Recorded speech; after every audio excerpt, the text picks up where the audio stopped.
can't, get any crazier, right?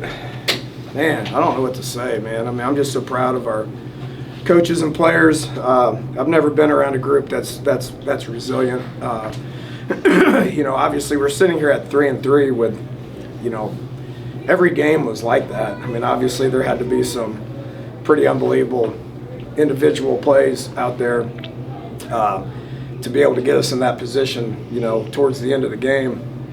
I'm sure a lot of people turned it off, but our guys just keep playing.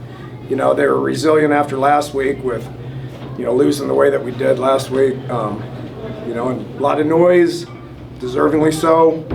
Our guys blocked it out and just practiced their butt off. And came into this game, and once again, it's the same thing. I mean, we're down 10.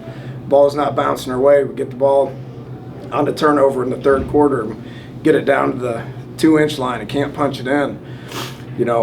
Off the heels of, missing a chip shot field goal, to get points, and giving up plays on defense. And then just at the end, just making it work. Man, it obviously feels very good to be on this side of it.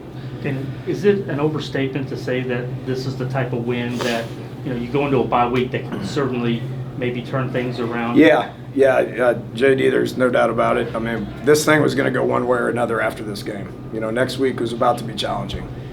Sitting at 2-4 with, regardless of what the score was or whatever, it was going to be challenging. There's no doubt about it. We were going to have to reassess a lot of things, and now we got momentum, and I mean, 6 games where it comes down to the last play. I mean, I'm exhausted. Our coaches are exhausted. Our players are banged up. We had more guys go down with injuries today that is unfortunately probably going to be some season-ending stuff for some starters.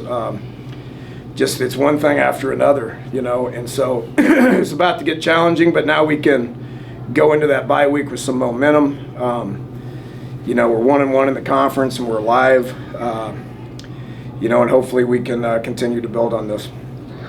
Chase's kickoff return there, I don't think he had been back there all year. He has not. Was that just? Well, Golden went out with the back. What's the severity of it? I don't know. We're down people back there, and Jace was the next one in. And we'd planned on that all week. If something happened to either Golden or Peyton, then Jace was the next guy in. He's a decent returner. He did it in JUCO. He did it in high school.